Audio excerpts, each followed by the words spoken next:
Good morning. We are live. Thank you all for being here. I hope you enjoyed the room that we just left regarding creation. And specifically, I challenged you all 30 minutes ago, I challenged you all to contemplate the text of Genesis chapter 1, and does it really accommodate the current worldview of evolution being the best explanation for why things are what they are and what exists presently. We looked at the word itself, we looked at yom and how it can be general, but it's also the only Hebrew word that's specific for day. We looked at linguistically how a specific modifier of that word essentially means that that word has to be used in a specific, because the modifier doesn't make sense if the word is general. We talked about how God, when he instituted the commandments and he gave to Moses the tablets, one of which the commandments spoke to the Sabbath, and God himself said, just as I in 6 days created this and that, and I rested on the seventh day, so too you should work for 6 days and rest on the seventh. And lastly, we looked at the verbiage within the Genesis 1 account about how things were created, quote, according to their kind. So admittedly, that does not eliminate the issue. We feel here at the museum that that text is strong evidence that God created things really as was stated in Genesis chapter 1, but that is a position of faith.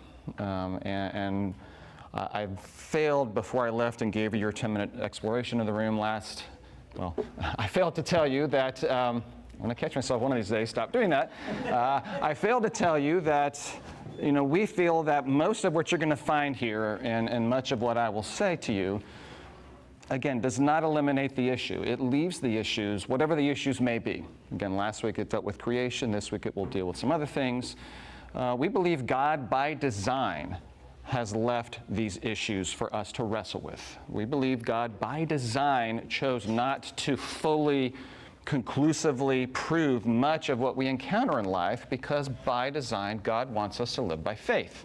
It's the whole point of this museum, and that was one of the things we looked at in the foyer 2 hours ago, that without faith it's impossible to please God. And so he gives us, through our daily walk, through these big issues and maybe not so big issues, the opportunities ultimately to land in a position of having to make a faith choice. I just think that's by his design. And so we're kind of celebrating that aspect of his design here at this facility, and we're glad that you're here to kind of walk into that. Any questions or comments about the creation room before we traverse into our next stop on our tour? Speaking of that, your name was Chris, right? The fellow in the vivid blue shirt? Okay. Chris was going to hand out, if there's anybody that needs a reading schedule or a map of the facility, we've got both. Just raise your hand, and Mr. Chris will help us with that. All right, so we're going to be traversing into a room I think you'll like for a couple of reasons. This room is focusing on Noah. And part of why I think you'll like it is that the Manna Cafe here at the facility likes to give a little free sample specifically for this room. And I was given a name among one of you to kind of help me with this. Is there a Tiffany in the house? I don't know who Tiffany is.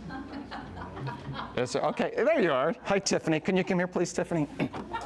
I'm not going to make her do a song and dance. You're going to love Tiffany in a moment. Tiffany, can you try to get one of these to each of the... Of course. All right.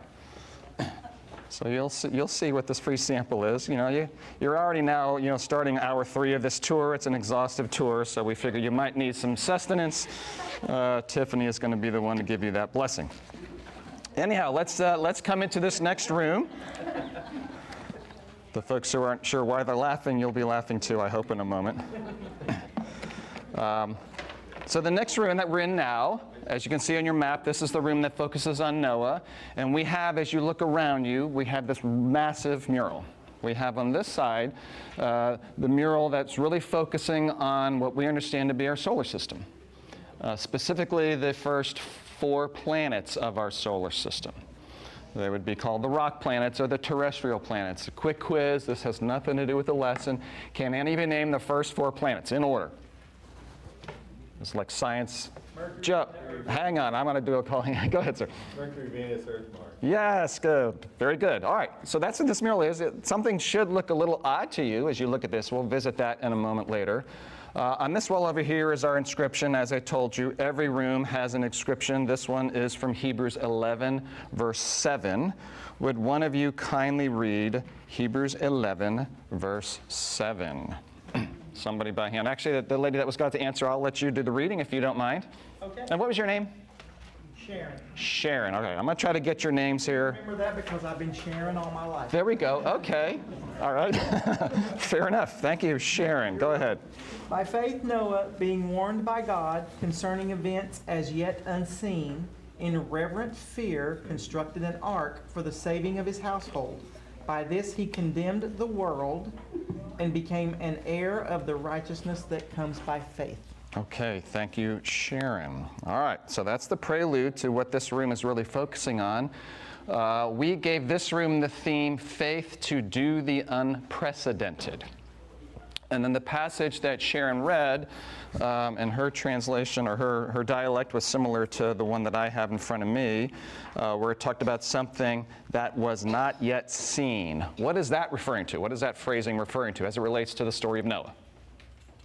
Rain. Rain. Okay, good. Ooh, even better. How about more earth-shattering than that? All right, there you go. Worldwide flood. But I like the first answer that I heard from both my, and your name was? Joe. All right, so Joe read earlier and Sharon. So you both spit out another answer that I think also is accurate, that we think is accurate. But the warning that's being discussed here is undisputedly regarding the flood, arguably also regarding the concept of rain. So let's go ahead and go to Genesis chapter 6. This passage, this room harkens us back to the early days of our Bible and humankind. Genesis chapter 6.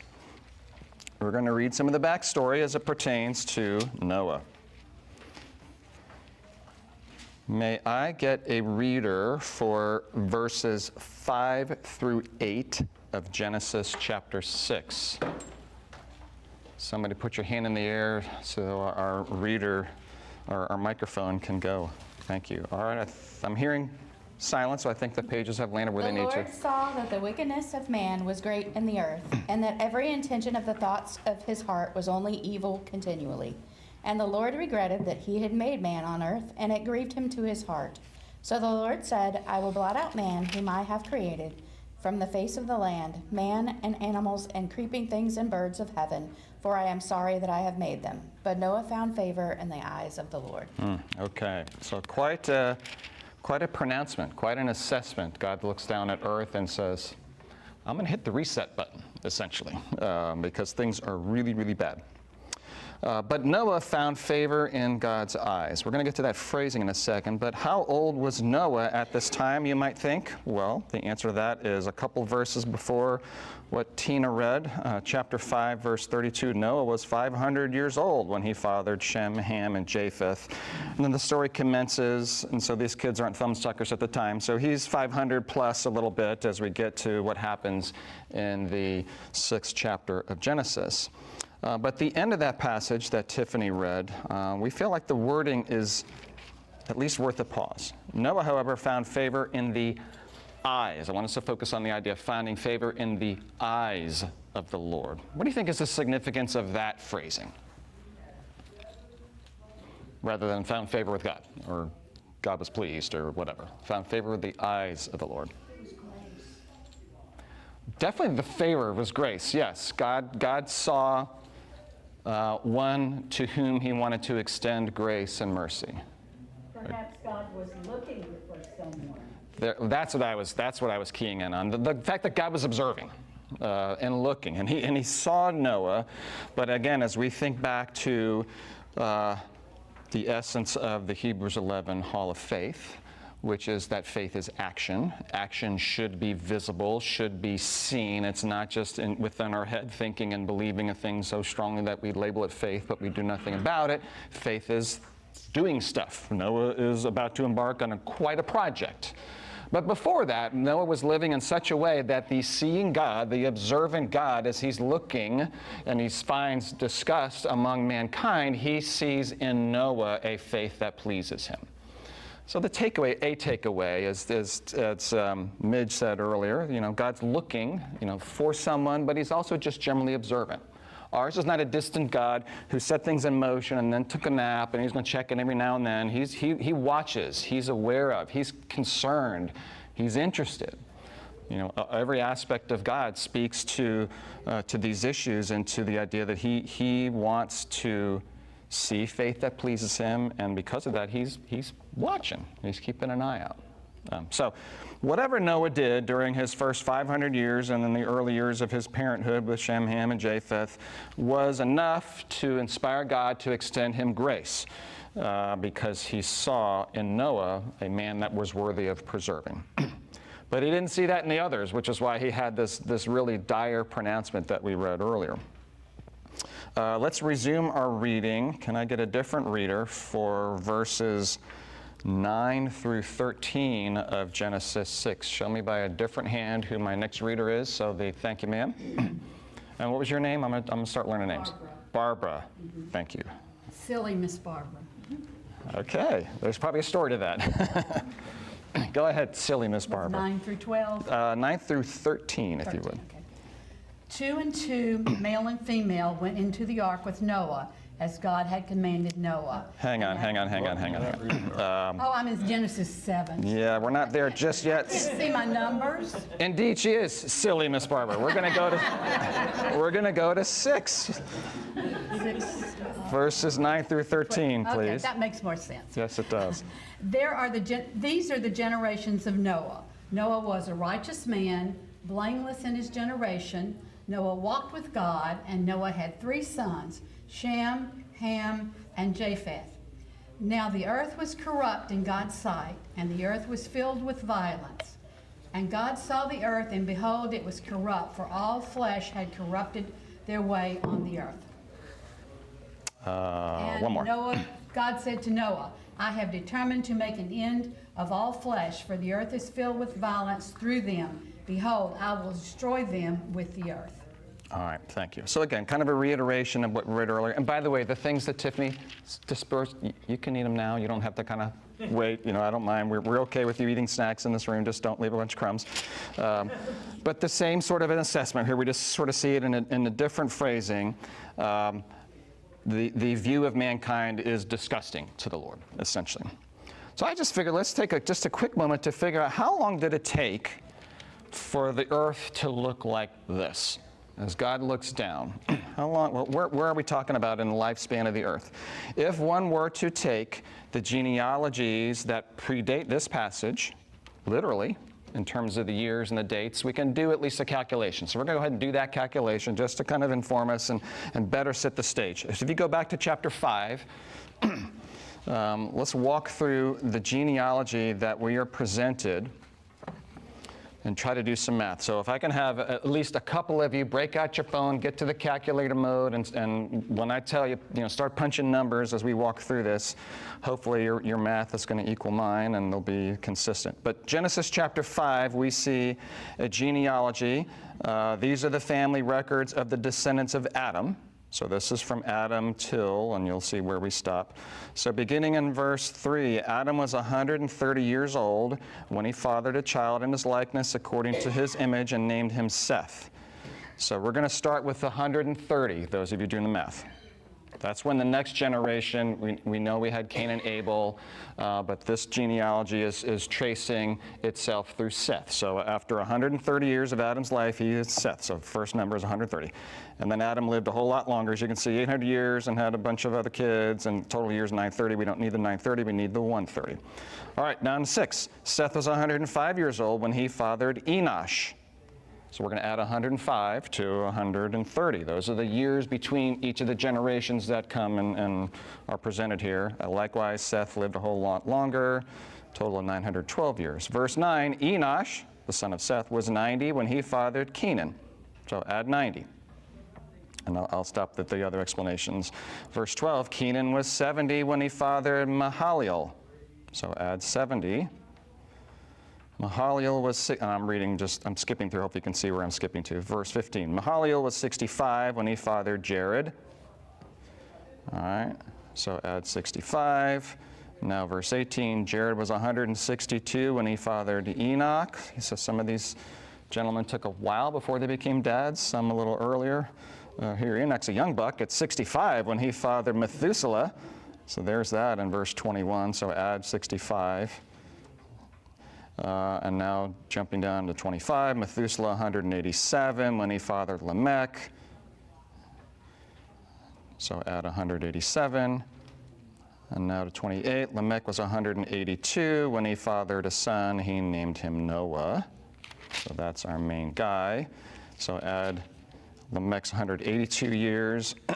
We're not told exactly when Noah fathered his kids, but we were told, as I read earlier in verse 32, that Noah was 500 and he fathered Shem, Ham, and Japheth. So understanding that the math maybe not perfectly precise because you don't know when that first generation shows up, but more importantly, we want to know how old the earth was when this pronouncement came. And so it tells us it was 500 years. It was at Noah's 500th year of life that God looked and said, ugh, I want to reset. All right, so those of you who crunch numbers, let me hear the numbers that you got. 1,556. Excellent. Anybody else have a different number? Hopefully not. That's what I got as well. All right. So again, the point of, we think in this museum, the point of these genealogies and the point of us being given specific years is so we can do something with them. Otherwise, it would say, Adam fathered Seth, and Seth fathered Enosh. But no, it says he's X years old when he fathered this, and X years old. And so when we see genealogies like this, and we see years, we in the museum believe that the words in this text are relevant. And if there's a year put in here for some reason, that's relevant for something. Maybe it's relevant for a calculation like we just did. Maybe it's relevant for something else. But it's relevant, and so by my math and by the math of the lady next to Chris, the guy in the blue shirt, we calculate 1,556 years. So from day one to day whatever in year 1,556, man had gone from being perfect in the perfect paradise, Garden of Eden, to so corrupt and the earth so polluted that God felt like he just couldn't stand it anymore, and he's got to start over, but he extends grace to Noah, in whom through whose eyes God saw favor in Noah. All right, so that's just a little side trap. I had you go backwards. Now go back to Genesis chapter 6. Let's pick up where we left off again, which would be verse 14 through 21. Can I get a different reader to read Genesis 6, 14 through 21, back to the Noah story? Yes, ma'am, please. Make yourself an ark of gopher wood, make rooms in the ark, and cover it with pitch inside and outside. This is how you are to make it. The ark will be 450 feet long, 75 feet wide, and 45 feet high. You are to make a roof, finishing the sides of the ark to within 18 inches of the roof. You are to put a door in the side of the ark. Make it with lower, middle, and upper decks. 21, if you would 21? go. Yeah, I got a long passage. Understand that I am bringing a floodwaters on the earth to destroy every creature under heaven with the breath of life in it. Everything on earth will die. But I will establish my covenant with you, and you will enter the ark with your sons, your wife, and your sons' wives. You are also to bring into the ark 2 of all of the living creatures, male and female, to keep them alive with you. 2 of everything, from the birds according to their kinds, from the livestock according to their kinds, and from the animals that crawl on the ground according to their kinds, will come to you so that you can keep them alive. Take with you every kind of food that is eaten. Gather it as food for you and for them. All right, perfect. Stop right there. Thank you very much. Okay, so we see now God being a little more revealing in what's to come. A flood. My dialect said deluge. That lady said flood. Same thing. So we have now a flood. And this is not a localized flood that probably had occurred at some point during the 1,556 years of Earth's existence. Likely not because of rain, as we'll touch on earlier, but because other reasons, springs from within the ground, whatnot. But this is a very different scenario. This is an unprecedented scenario. Thus the theme of our room, faith to do the unprecedented. God's about to do the unprecedented. He's about to show the entire world a destructive force that it had never seen before. So let's get to the answer that Joe and Sharon, she's been Sharon all her life, mentioned earlier when I asked about the thing unseen, and that was, they said rain. Had you ever thought about the fact that this episode is debatably the first time rain fell on the earth? Have you ever heard that before? Have you ever thought of that? Okay. So there, again, admittedly, that's a point of dispute. The scholars, can't point to a verse that definitively says that or doesn't say that.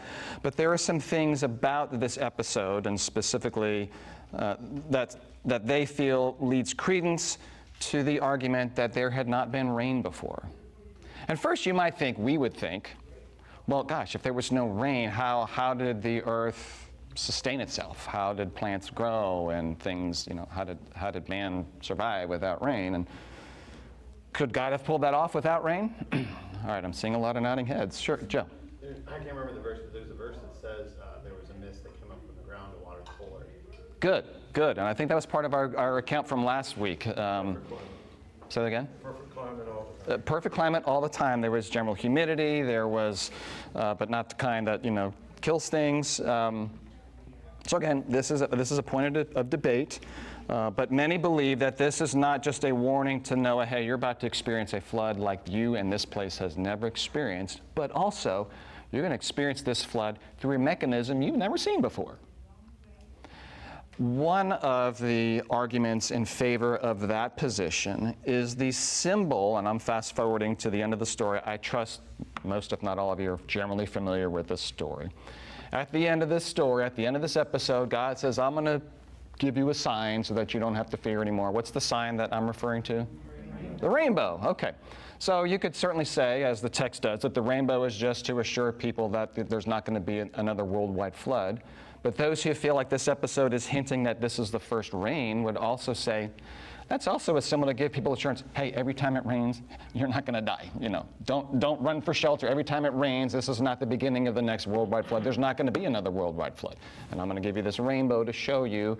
The rainbow, if you know anything about science, and I know very little, but why the rainbow works is because there's water in the sky and the sunlight reflects off it and does things, and you could argue the rainbow couldn't have existed before rain, before the pattern of rain and the moisture, coming to that level. Anyway, I'm on a rabbit trail here, but the answers that these two said earlier is arguably also correct, that the thing unprecedented was not just a worldwide flood or a deluge, but even rain itself. All right, back to our description of what Noah was told to build. My translation and the one that was read. What's your name? You're next to Chris. Wendy read, thank you, ma'am. Her spoken English measurements, mine says 450 feet long, 75 feet wide, 45 feet high. I think Wendy's said the same. Some of yours might refer to cubits or other things. Does anybody have a cubit version amongst us? All right, we have silly Miss Barbara and a few others. Okay, so the cubit is not a measurement that we're familiar with nowadays, so those who have this other dialect give you some equivalency to a more modern measurement. But let's One more time. Would you say those one more time? 450? Yes, yeah, for those who have cubits, the text that the rest of us have talk about the ark being 450 feet long. We're gonna digest that in just a second. 450, no, you're fine. 450 feet long, 75 feet wide, 45 feet high. So your question, Sharon, was a good one, because I did want to kind of pause here and let us, we kind of blow through this and think, okay, that's a big boat, let's get going. But how big a boat was this thing? Anybody here watch American football or know about it? Okay, so the regulation length of an American football field is 360 feet inclusive of the end zones on either side. So just kind of visualize a football field and the stadium that holds a football field. This boat is 90 feet longer than that. Okay, it's pretty massive. 75 feet wide. I should have done homework as to some sort of a comparable for what that feels like in terms of us looking at and sort of trying to visualize the enormity of this assignment. I did. The field is 45 feet, 45 yards wide. 45, yeah, all right, 45 yards. This is 75 feet, so this is not quite as wide. Thank you, Jim, because I learned your name in the hallway. So this is not quite as wide as a football field, but it's much longer than a football field. Say it again. He said yards, so we're in feet here, so not quite. But it's obviously it's pretty wide. 45 feet high. I did look into this. We in the museum looked into this. An average American building has 10-foot tall stories. If you're in a multi-story structure, generally, obviously there's some variation because some folks want to have, you know, the super impressive whatever, but a typical building like this is going to be roughly 10 feet tall. Each of the stories is going to be 10 feet tall. So we have a 45-foot high structure, so the equivalent of a four-story building, ish. And a length that's longer than a football field by 90 feet and not quite as wide as a football field. That's the structure that Noah's asked to build. That's an enormous structure. And there were some folks who took it upon themselves to build such a structure, and I forget where in the state of Kentucky. I'm seeing Chris with his blue shirt has on a UK. That's Kentucky, right, Chris? Yes, it's on the Kentucky side, just outside of Cincinnati. Okay, so it's for those of you who can kind of visualize. I forget the exact count. I do too. But it's called the Ark Experience, I think, or something of that nature. It's in conjunction with the Creation Research Institute, but they built basically a replica of this in terms of size, just to demonstrate to those who would go there the enormity of it. This is just an incredibly large structure. That's the point of us pausing here and contemplating this. It's not just a big boat. This is like an enormous, a scary, a daunting assignment that God tells Noah, this is what you're going to build. There's nothing in the story. Admittedly, we don't know a whole lot about Noah other than he lived in a way that caught God's attention, and God was pleased enough to say, I'm going to preserve this guy. There's nothing in the passage to suggest that Noah was a shipbuilder by trade. In fact, none of the scholars presume that. We don't. There's no real base other than just, you know, why would God tell this guy to do this unless he has the experience? We believe he had no experience building a boat like this. There's also nothing in this passage to indicate that Noah lived on a coastal area where he would, you know, be dealing with ships or seeing. I mean, he might have. Who knows what he did in his 500 years? But the passage just sort of plop in the middle of the passage, and Noah's told, "Hey, I'm about to wipe out the entirety of the earth, and you're going to build me this massive thing." How massive? 450 feet long and 45 feet tall, 75 feet wide, and however many cubits that was. Just this great big structure. That's what you're to do, Noah. Have at it. Wendy, I stopped you before the last verse of the chapter. Would you go back and read that last verse, verse 22? All right, verse 22. Actually, you know what? Pause. Hang on. I'm getting ahead of myself. Sorry, Mr. Microphone. You can hang out there if you want, but I was going to have us contemplate. So you're Noah. Put yourself in Noah's position. Again, presumably, you're not a shipbuilder by trade. You're not of the coast. God knocks on your door. Hey, Noah, you have found favor in my eyes. I'm about to wipe out all mankind. I want you to build this structure. What are some things you're thinking? Honest, candid thoughts. You know, there's no right or wrong answer. I don't need to hear the church answers. You know, your honest answer if you're Noah and you hear this message or this directive from God, what are some thoughts? And I don't need raised hands, just sort of spit them out. I don't know how. I don't know how. Me? You know, why me? I've never done this before. All right, other thoughts. What's a cubit? It's like from I forget where it is, your elbow to the middle of your palm or some crazy thing. Maybe he didn't even know the measurement. What else? How many stalls? Oh, how many stalls? Kind of thinking the specifics of the design. I understand there's going to be things in this boat. How do we configure this? What else? Again. What's rain? What's rain? Yeah, what's a flood? And if it's coming through rain, what is even that? I never heard of such a thing. He's destroying the Yeah, so Noah, you know, one of the thoughts Noah has is, oh my goodness. Where's the plants? Where do you get the lumber? Good. What about everybody else? What about everybody else? Where's the lumber? What about plants? Are they going to be white? I'm not putting plants. Who's going to help? Who's going to help? Yeah. Ooh, this is a big assignment. Please tell me you got a crew of people that, you know, that have the tools and the experience to come alongside. Any other thoughts? How long do I have? What's gopher wood? Good question. What's gopher wood? I don't know, but apparently it was the best wood for this particular assignment.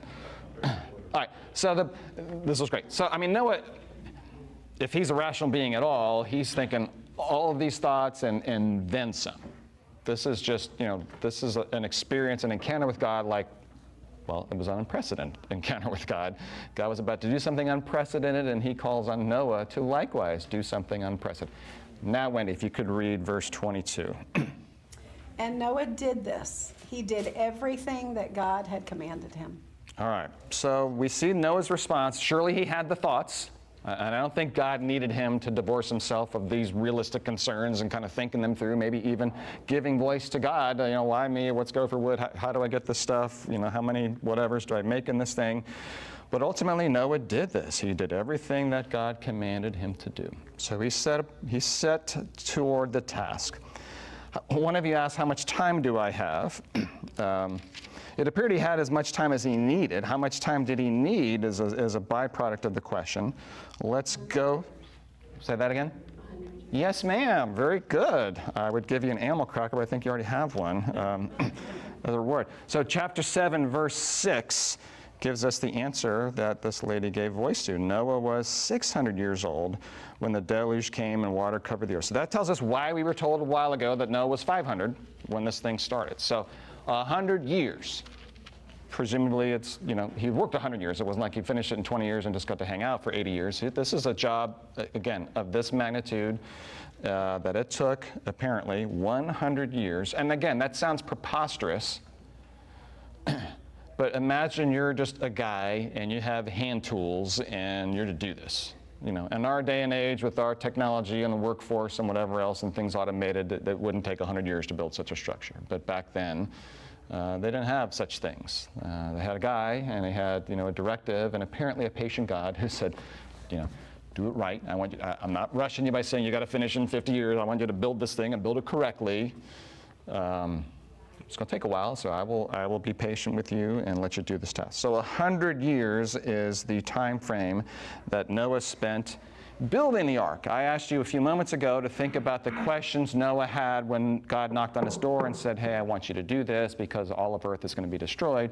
Now let's put ourselves past that moment in year 1, in year 20, in year 37, and whatever the years are as you're kind of walking through and building this thing. What are some of the things that Noah might have experienced during that 100-year work project? Fatigue, good. He's going to catch all the animals. All right, so he's thinking logistics maybe. Okay, I'm doing this is hard. Do I got to go shepherd all these animals? Good. What else? Trouble getting permits. Trouble getting permits. The guy in red is back. Ridicule from people around. Ridicule. I mean, imagine you're building this massive structure, and again, we feel fairly confident. Again, admittedly, there's no precise passage that says this, but we feel fairly confident that this building project is in an unusual place. It's not on the coast. It's not, it's not like a ship dock like you would see in modern times where you're building a ship and you berth it and it's right there. I mean, this is like in the middle of the desert, these buildings. And so likely there would be a lot of ridicule as his cohorts are wondering, that crazy bat Noah, he's at it again. We're by our count, it's year 53 and he's still building this thing and it looks like a wreck. What is he doing? God gives, or Jesus, I should say, gave a little bit. Stay where you are. I'm going to read something that kind of illuminates and hints at the likely answer, that Wendy's answer was likely correct as among the things that Noah experienced. Because, again, stay where you are, but I'll tell you I'm reading from Matthew 24, verse 37 through 39, where Jesus says, as the days of Noah were, so the coming of the Son of Man will be. For in those days before the flood, they were eating and drinking, marrying and giving in marriage until the day Noah boarded the ark. It doesn't really say they were ridiculing him, but kind of made it sound like things are happy-go-lucky, and here's this one dude building this crazy project. Probably they're making fun of him. They're ostracizing him. They don't want anything to do with him because he's a crazy old dude. Other things, what's that? I kind of wonder as a female, what did his wife think? Please. Joe's wife and stuff. I'd like to think if Chris told me that, God told him something, I'd be like, okay, but I'm sure there are moments, 100, that she's like, seriously? Yeah. Are you sure, Chris? And we're going to have to go in it. I mean, that would be the Yeah. We're going to have to actually go Yeah, we're going to get there in a little bit. Are you sure, Chris, you didn't eat a bad burrito and somehow, concoct this vision from God? Yeah, so maybe he experienced some like internal strife within the household. We're jesting, but that's a likely. I looked it up. The replica took 7 years. Okay, with who knows how many people and all the machinery and all, yeah. But even with that, Great example. like you think about that, like as the wife, if it took your husband 7 years to build something, you'd be like, ugh. Yeah. So 100 is just so much more, It is. Yeah. It is. Other thoughts on things that Noah might have experienced that we haven't? Ronald workers?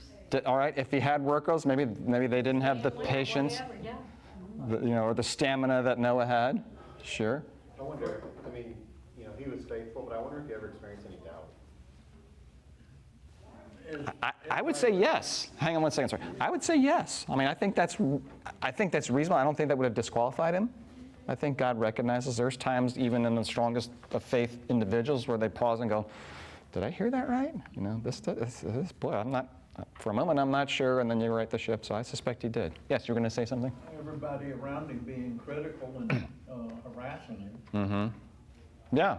I'm sure he got injured a few times doing this thing. At some point he's crawling, a high structure, and he falls or he hits his thumb instead of the nail or whatever he's using. I'm sure he had a lot of bad things happen to him. Yes, sir. Well, not only did he have to come up with building the ark, he had to take care of the animals after they were aboard. Yeah, we're going to get there. Eating. Hold that thought. We're going to get there. Hold that thought, because that's a later episode. The challenges don't end at year 100 when this thing is built. Maybe they've just begun at that point. Very good. Okay. So again, Noah likely encountered a lot. He had a lot of thoughts, some favorable, some not. He probably encountered all manner of challenges as would be expected for a project of this enormity. All right, let's resume our story, and I think we're going to go in the area where silly Miss Barbara started a while ago. But let me get a different reader to pick up Genesis chapter 7, verses 1 through 5. Show by hand who you are so our microphone can come hither. All right, yes, ma'am. Go ahead. Genesis 7, beginning verse 1. Then the Lord said to Noah, "Go into the ark, you and all your household, for I have seen that you are righteous before me in this generation. Take with you 7 pairs of all clean animals, the male and his mate, and a pair of the animals that are not clean, the male and his mate, and 7 pairs of the birds of the heavens also, male and female, to keep their offspring alive on the face of all the earth. For in 7 days I will send rain on the earth 40 days and 40 nights, and every living thing that I have made I will blot out from the face of the ground." And Noah did all that the Lord had commanded him. All right, stop right there. So you might have scratched your head and said, why is this talking about 7 pairs? And earlier it talked about 2. I thought it was always 2. So we have a little bit of variation in the numbers. Everything minimally there was 2, but there were some occupants that came in pairs of 7 as opposed to pairs of 2. Nonetheless, God told Noah, okay, now it's time. You did a good job with this boat. Now we're going to start using it. And he advises that the rain is going to last. This is the time frame that we're familiar with, 40 days and 40 nights. Different question, how long in total were Noah and the occupants in the ark? Answer, a whole lot longer than 40 days. Anybody know or have an idea? 5.5 months, wasn't it, until it landed? All right, good. We're going to find out a fairly precise answer in a moment. So, all right, so we're hearing some different answers. I wanted you to divorce yourselves of the day it was only a 40-day experience. It was not. The rain was 40 days. 40 days, 40 nights. That means, we had bad rain here that lasts a good part of the day and we're miserable. Imagine constant rain the entirety of one day, and then into the night. You wake up in the morning, it's still raining, and you do that for 40 cycles, 40 days, 40 nights, constant rain. A lot of water. But in answer to my question, if you were to read from Genesis 7, verses 11 through 12, I will do that part. In the 600th year of Noah's life, in the 2nd month, on the 17th day of the month, on that day, all the sources of the watery depth burst open. So we have now springs that are like, gushing as opposed to whatever they might have been doing to feed the rivers. Floodgates of the sky were opened, and the rain fell on the earth 40 days and 40 nights. We're going to skip forward. So we already got that. We're going to skip forward to chapter 8, verses 13 through 16. Let me get there. In the 601st year, in the first month, on the first day of the month, the water that had covered the earth was dried up. Then Noah removed the ark's cover, saw that the surface of the ground was drying. By the 27th day of the second month, the earth was dry. So if you do your math, the first part I read was the 600th year of Noah's life in the second month. And then here at the end, by the 27th day of the second month of the 601st year of Noah's life. So a year, essentially. And we see in here that the rain fell for 40 days straight, that the water continued to rise 150 days thereafter, that the water began receding and took 150 days thereafter to recede. And then we recall, and I skipped over it, but the parts about him sending out a dove and it comes back the first time, the second time, the third time it stays because it's found a place to land and can occupy itself outside the smelly ark. So all of that's a year. So they're on this boat a year.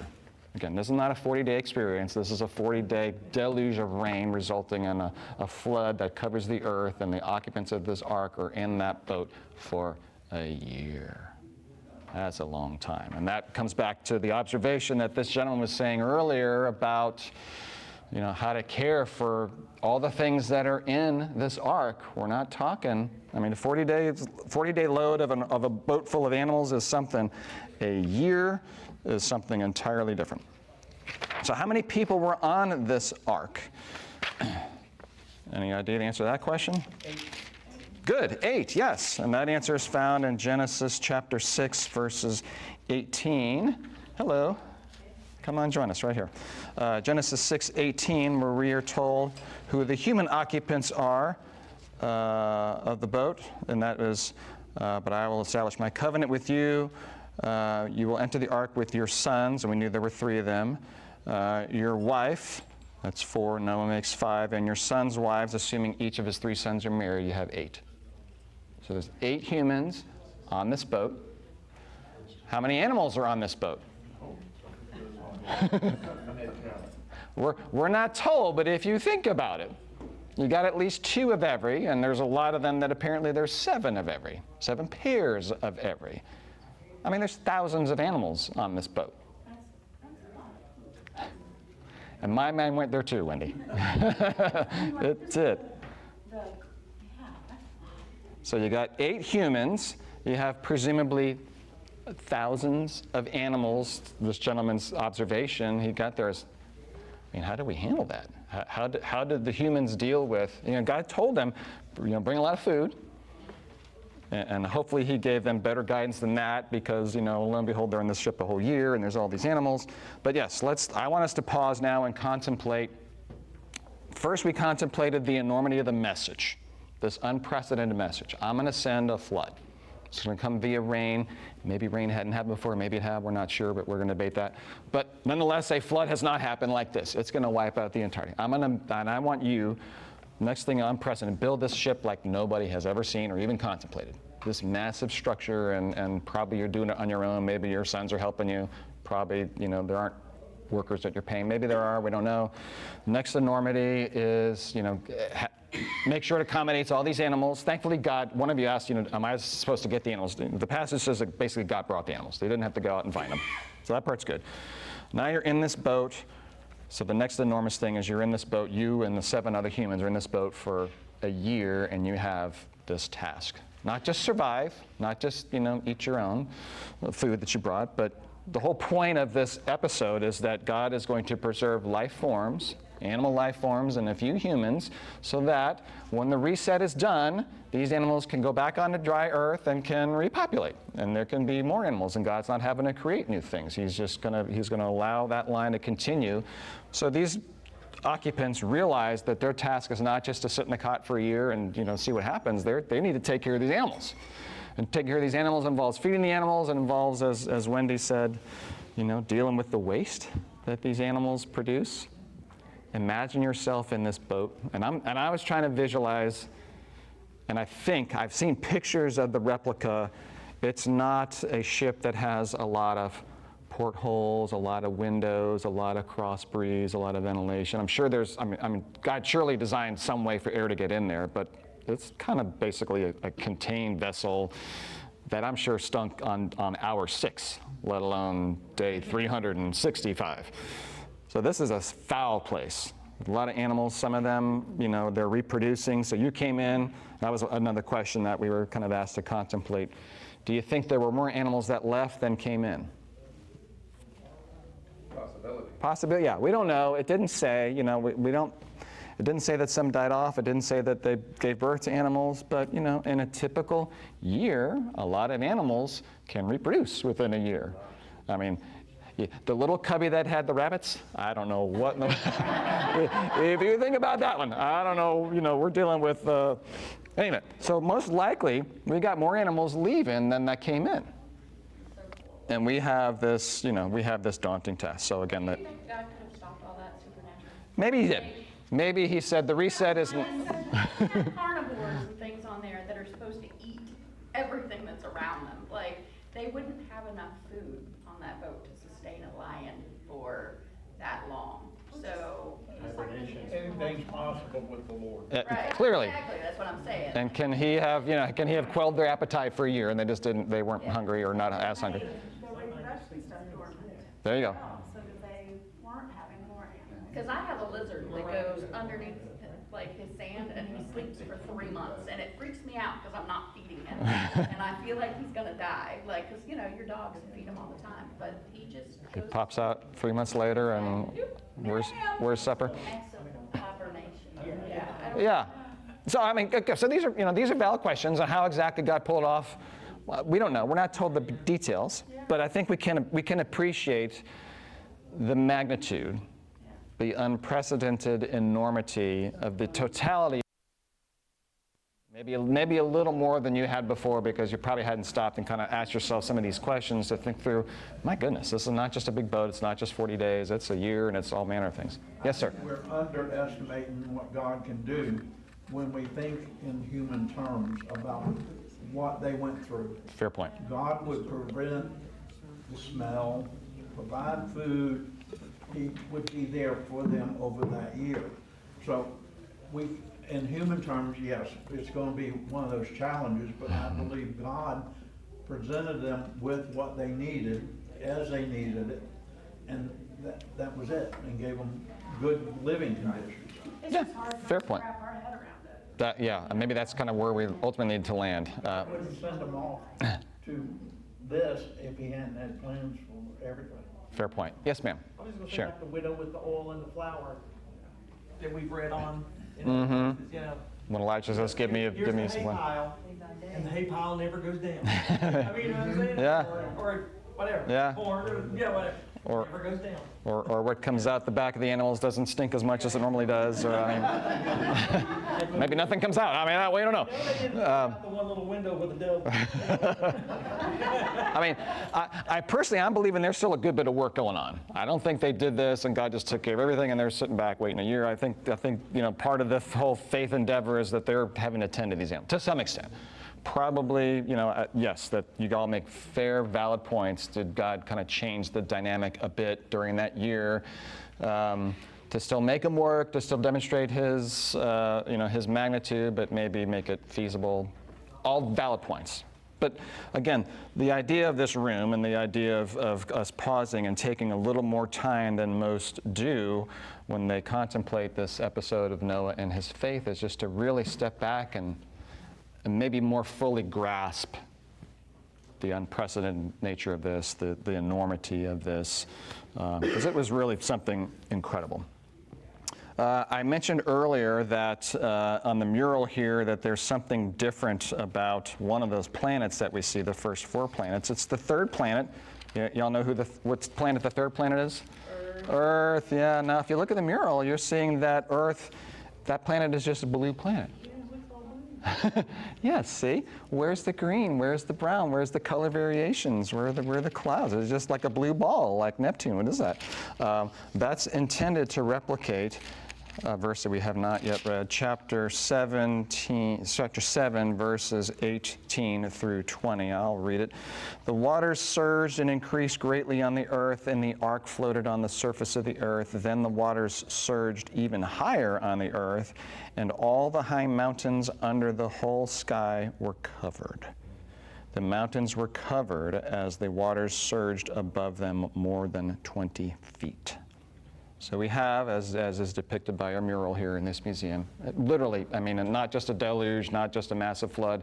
Literally, there is nothing but blue for at least a good part of that year, as God really, truly did reset humankind, reset all of Earth, preserving for Him and for future generations a people. You know, we are thankful that Noah was faithful, because all of us can draw our lineage back to Noah, in case you didn't know that, as well as, you know, the animals that we know to exist. They existed because God allowed them to be kept alive through whatever means He saw fit. So this is an unprecedented episode, and as I'm stop my tour guiding in just a moment and let you roam around in this room, enjoying your animal cracker snacks while you do so. Just wanted us to again, think about the opportunities that we may be called to exercise faith to do what to us would be unprecedented. What does that look like in our time? I don't know. You can kind of contemplate what that might look like for you. Maybe you can look back at your past and find an episode where God challenged your faith to do something that you viewed unprecedented, meaning you hadn't done it before, maybe you hadn't heard of it being done before, it hadn't been done in your company before or in your household or whatever.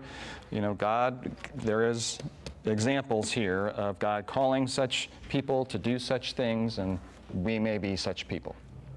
Let me close this in prayer and let you roam around the room. God, thank you for giving us this time to be here, to dig a little deeper and maybe pause a little longer at the details of a story that we're all generally familiar with, to really fully appreciate what was tasked to Noah, and to perhaps better appreciate the faith that he demonstrated in doing all that you committed him to do, Lord. And I certainly pray that we don't have calls to be as unprecedented as Noah, and you have promised that there will not be a worldwide flood, Lord. But if you come knocking on our door and you ask us to do something bold and daring, may we be men and women of faith in the example of Noah, and be willing to and able to do whatever you call us to do, trusting that you will provide a way, despite the work, despite the challenges, that we can honor you and please you with those opportunities.